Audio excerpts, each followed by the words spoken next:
मैले त अझ बच्चादेखि नै हजुरलाई देख्दै सुन्दै हजुरकै गाइडेन्समा ध्यान साधना गर्दै र आफ्नो अध्यात्मको यात्रा अगाडि बढाउँदै आएकी हुँ र म जस्तै धेरै व्यक्तिहरू हुनुहुन्छ जसले हजुरकै थ्रु भगवानलाई चिन्नु भएको छ। हामीले शरीरमा भगवानलाई डाइरेक्ट देख्न सकेनौँ, फोटोमा देख्यौँ, भिडियोमा देख्यौँ, तर हजुरलाई नै हामीले फिल गरेर भगवानलाई फिल गर्छौँ। यस्ता धेरै व्यक्तिहरू हुनुहुन्छ। त्यसकारण हामी हजुरप्रति हामीले जसरी भगवानको फोटो राख्न पाउँदैनौँ, भगवानको प्रवचन सुन्न पाउँदैनौँ, तर हामीले हजुरको त सुन्न पाउँछौँ नि। त्यसकारण पनि हामी चाहन्छौँ कि हजुरको इन्टेलेक्चुअल प्रपर्टी चाहिँ कहिले पनि जीवनमा कपिराइट र ट्रेडमार्क भोग्न नपरोस् स्वामीजी, यो हामी चाहन्छौँ। उसले पनि यही चाहनुहुन्थ्यो। उहाँले बार भन्नुभयो नि, कपिराइट यो त सनातन सत्य हो, यो कपिराइट गर्नु हुँदैन हैन। तर जो गर्ने मान्छे छ उनीहरूले थोरै सुन्छन् यस्तो कुरा हैन। अहिले त्यसको कपिराइट र ट्रेडमार्कबाट उनीहरूले ठुलो पैसा कमाइरहेका छ र उनीहरूलाई विजय के फिल हुन्छ भने ओसोको काम हामीले स्प्रेड हुन दिइरहेका छैन हैन। जो हाम्रो उद्देश्य थियो 500 जति आश्रम बन्द गराए विश्वभरिमा, उनीहरूले त्यसैलाई तकमा ठानिरहेछ, आफ्नो विजय ठानिरहेका। र एउटा अर्को कुरा बुझ्यो, तिनीहरू आफ्नो धर्मप्रति कट्टर छ हैन, आफ्नो धर्मप्रति कट्टर छ। रिस के छ भने ओसोले धेरै धर्मका पाखण्डहरूको विरोध गरिदिनु भयो, सबै धर्मको पाखण्डको विरोध गर्नुभएको थियो। जैन धर्ममा जन्मिनु भएको जैन धर्मको पाखण्डको पनि विरोध गर्नुभएको थियो, सुनेकै छ। उनीहरूलाई के खुसी छ भने हाम्रो धर्मको विरोध गरे हुनाले हामीले ओसोलाई मारे, बडो धार्मिक काम गरे। अब ओसोको काम हुन दिँदैनौँ, धेरै यस्तो बेहोस छन् हैन। त्यसले के भन्ने, मरेपछि त्यस्तो मान्छेहरू, जब म एक दुईजना मरेपछि मैले उसोसँग ध्यानमा कुरा गरेका थिएँ, उसको के गति हुन्छ भने उहाँले भन्नुभयो, जब ऊ जिउँदै थियो पैसा त पाइरहेको थियो एजेन्सीहरूले, उसोलाई काम बिगार्ने मान्छे त नेपालमा पनि काम बिगार्ने आयो भने पैसा त आइहाल्छ, उसले तिमीहरूले त आइछ, तपन बन्द गराउने उठो पैसा त तिमीलाई आइहाल्छ। यहाँ पनि आइरहेछ, ओसोको टाइममा पनि आउँथ्यो।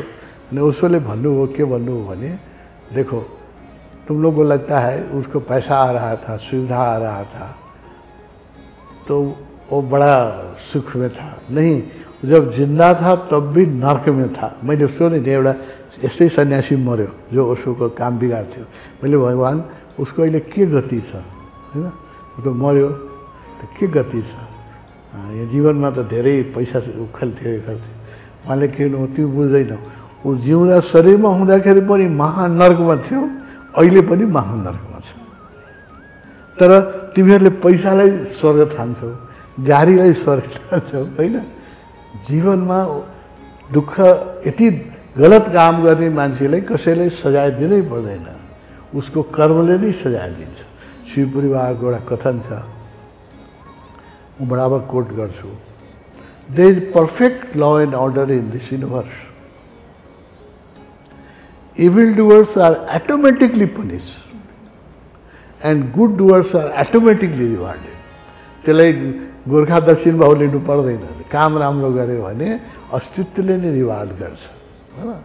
गुड डुअर, अब यहाँ दक्षिण बाहुलीलाई त धेरै खुसामत गर्नुपर्छ, धेरै सोच सेवा गर्नुपर्छ हैन। जति ठुलो तगमा लिनु पर्यो त्यतिकै दौडधुप गर्नुपर्छ, तर यहाँ अस्तित्वमा त्यो पर्दैन। उहाँले शिवपुरी बाबाको बानी सबैले नोट गरिलियो, बडो गजब बानी छ उहाँको। There is a perfect law and order in this universe. यो अस्तित्वमा एकदम न्याय छ र कानुन छ, अस्तित्वका केही कानुन छ। ल एन्ड अर्डर पर्फेक्ट छ, त्यहाँ घुस दिएर त्यसमा चेन्ज गर्न सकिँदैन हैन। अलिअलि पैसा खुवाएर ललाई घुमाउन सकिँदैन, वकिल राखेर घुमाउन सकिँदैन हैन। Good doers are automatically rewarded. राम्रो काम गर्नेलाई अटोमेटिकली रिवार्ड हुन्छ, उसको फेसमा विश्राम हुन्छ, राम्रो सुत्छ, राम्रो हाँस्छ, automatically rewarded. And bad doers are automatically punished. आफै त्यसलाई कुनै वकिल जज कहाँ लाउनु पर्दैन, उसलाई अस्तित्वले नै रोकौँ। त्यही भगवान् मैले भने यही जुन दुष्ट मान्छे एउटा मरेको नाम मैले लिन्न, उसको बारेमा मैले सोधेको थिएँ, भगवान् उसको अहिले के गति होला। भगवान्ले भन्नु, जिउँदोमा पनि ऊ महानर्कमा थियो, अहिले पनि अनेक वर्षसम्म महानर्कमा बस्छ। त जिउँदोमा तिमीहरूलाई लाग्थ्यो कि पैसा थियो, गाडी फेरि फेरि चढ्थ्यो, तिमीहरूलाई लाग्छ कि धेरै सुखी छ। जिउँदोमा पनि त्यो महानर्कमा थियो, मरेपछि पनि महानर्कमै छ भगवान्ले भन्नुभएको। मलाई त्यसलाई भनिरहेको छु, हामी जिउँदै पनि वैकुण्ठमा छौँ, तपोवनमा छु। यति यो वैकुण्ठ धाम हो, यो सामान्य ठाउँ होइन। अहिले बम्बेबाट घुमेर आएको मान्छेलाई सोध न, 5 स्टारमा बसेर आएका मान्छेहरू पनि छन् होइन। हामीलाई यहाँ पस्न साथी लाग्यो वैकुण्ठ धाम आइपुग्यो। हामी जिउँदै पनि वैकुण्ठ धाममा छौँ, मरेपछि पनि हामी वैकुण्ठै धाम जान्छौँ। हामी सन्यासीहरू हामी साथीभाइ भेटेर हामी कुरा गर्छौँ कि स्वामीजी चाहिँ एनलाइटन भइसक्नुभयो। यति हो कि स्वामीजीले चाहिँ म भएँ भनेर घोषणा गर्नुभयो भने यहाँ धेरैजना गुरुहरू निस्किन्छन् कि म पनि भएँ भनेर, त्यस कारणले स्वामीजी भन्नुभएको छ भनेर हामी कहिले काहीँ कुराकानी पनि गर्छौँ कि। अब भगवान् तो तुम्हें डेली लेक्चर सुन्दैन, भगवान् के भन्नुहुन्छ, तुम भी बुद्ध हो, बुद्ध होना नहीं है, तुम बुद्ध हो, सिर्फ उसकी अनुभूति करना है। Realise, you have to just realise, you have not to attain enlightenment, you are already enlightened but you are unaware about it. तिमी त्यसप्रति हरेक लेक्चरमा भन्नु न, इजाजत सुन न, प्रत्येक लेक्चरमा आजकल त म सुन्छु, प्रत्येक लेक्चरमा घुमाएर यही कुरा गर्नुहुन्छ कि बुद्धत्व अटेन्ड गर्ने कुरा होइन, it is not becoming, it is your being. तर त्यसप्रति तिमी बेहोस छौ, तिम्रो मनमा विचार चलिरहेका छ, सानो सानो कुरातिर दौडिरहेका छौँ हामी होइन। जो हाम्रो अस्तित्व छ त्यो हामी देख्दैनौँ। त्यस कारणले इन्लाइटेन्ड त ठिकै, त्यो म मात्रै होइन, त्यो पनि इन्लाइटेन्ड छौ, तर हामी बेहोस इन्लाइटेन्ड छौँ, त्यो पनि इन्लाइटेन्ड छ। म पनि यहाँ बसिरहेको मेरा सबै सन्यासीहरू गुरुभाइ इन्लाइटेन्ड छन्। कसैले भन्यो भने पत्याउँदैन, भगवान्ले रोज भन्नुहुन्छ, कसले पत्याउँछ? ती रियलाइजेसन होइन। अब रियलाइजेसन पनि यसो भन्यो, ओसो इन्लाइटेन्ड हो 1953 त्यसपछि उहाँले त्यति काम गर्नुभयो। म उहाँसँग 69 जोडेँ। उहाँले कहिले भन्नु भएन कि म इन्लाइटेन्ड छु भनेर है। जब उहाँले सन्यास सुरु गर्नुभयो, गुरु बन्नुभयो 70 को सेप्टेम्बरमा, 26 सेप्टेम्बरमा उहाँले सन्यास सुरु गर्नुभयो। सन्यास सुरु गरिसकेपछि जब बम्बे आएपछि तब उहाँले भन्नुभयो 21 मार्च मेरो इन्लाइटमेन्ट डे हो भनेर। त्यो कुरा उहाँले 17 वर्षसम्म गोप्य राख्नुभयो। इन्लाइट त हुनुभएको 1953 डिक्लेयर गर्नुभयो। 1900 पुरानो किताबहरू हेर न, कहिले भन्नुभएको छैन। 1970 जब उहाँ सन्यास दिन थाल्नुभयो, उहाँको लाइफ सेटल भयो, एउटै कोठामा आफ्नो यात्रा बन्द गरिदिनु भयो र शिष्य बनाउनु भयो।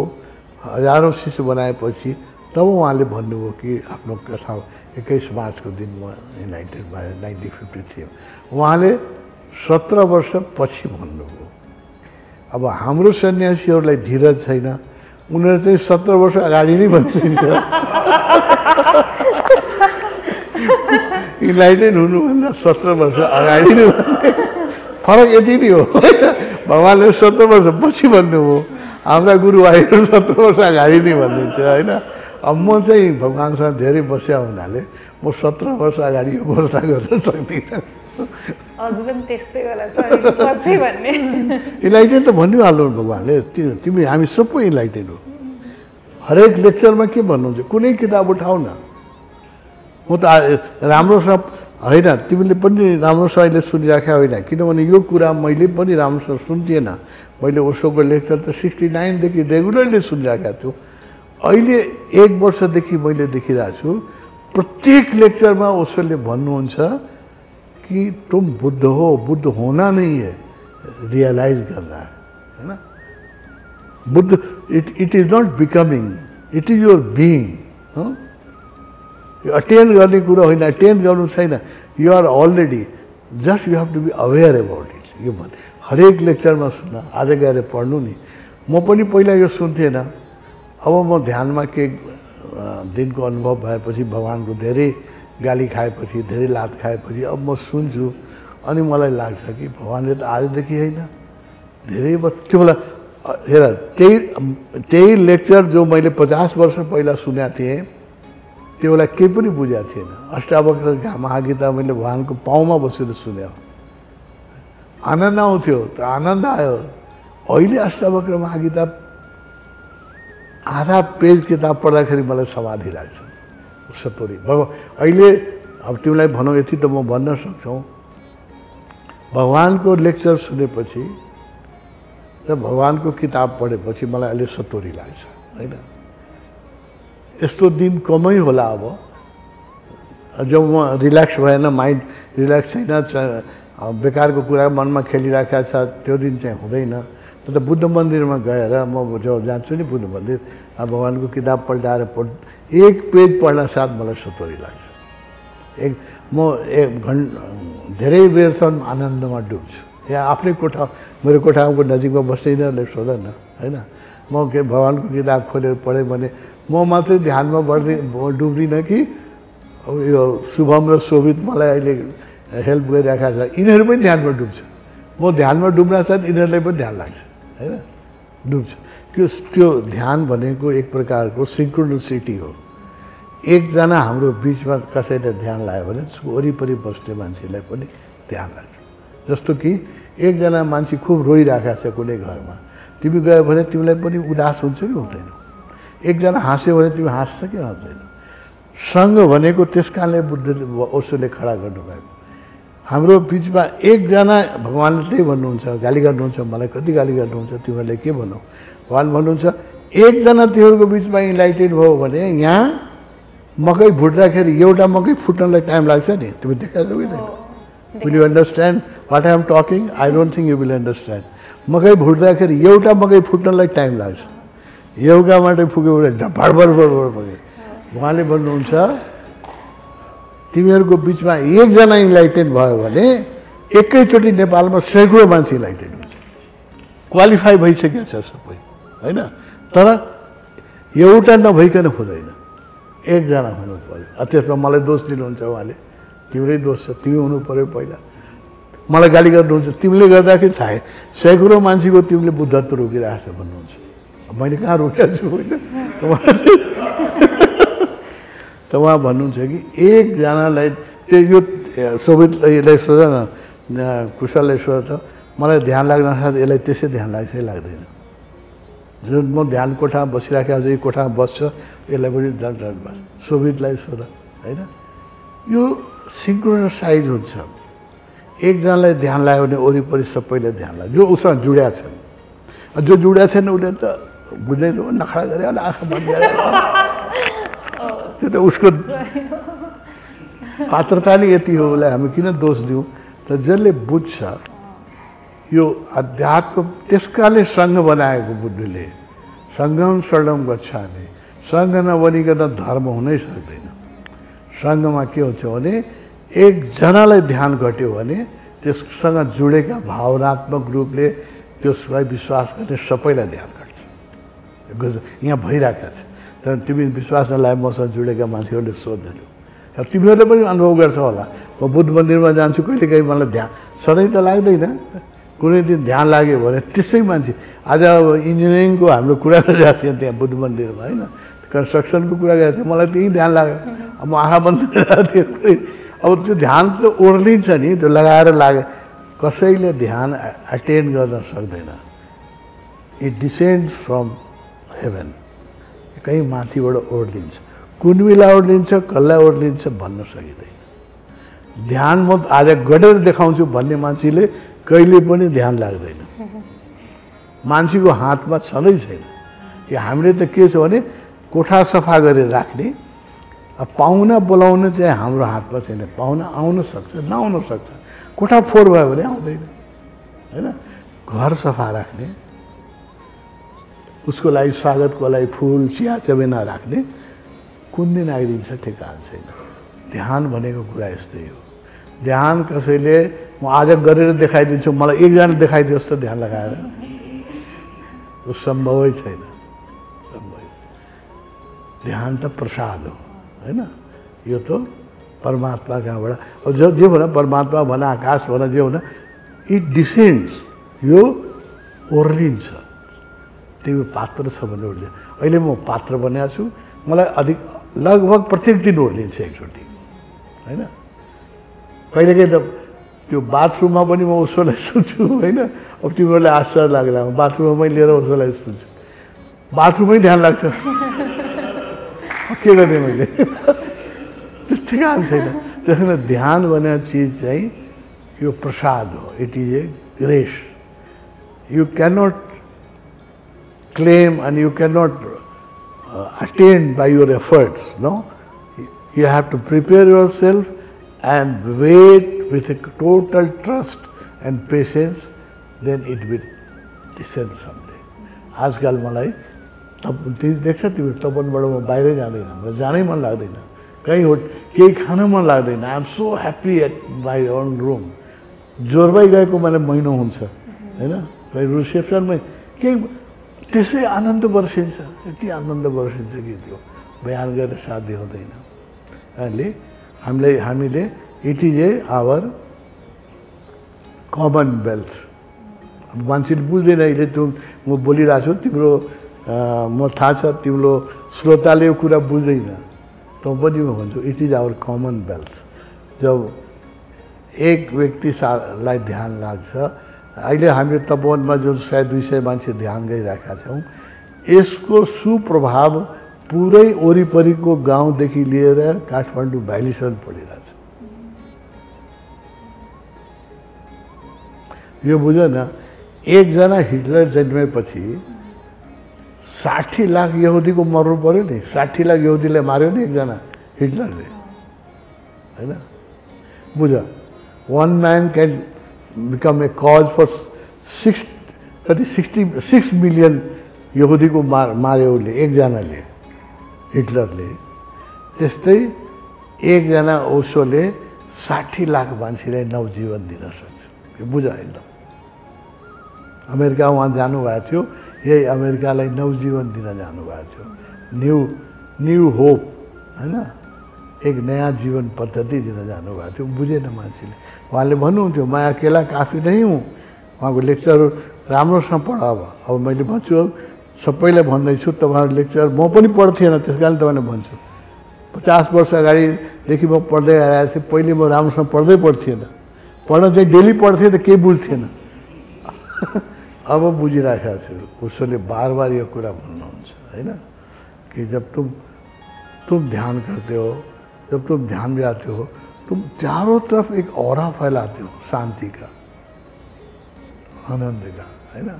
उससे भन्नुहुन्छ कि इस पृथ्वी पर अगर बहुत सारे ध्यानी नहीं हो तो कब विश्व युद्ध हो जाता।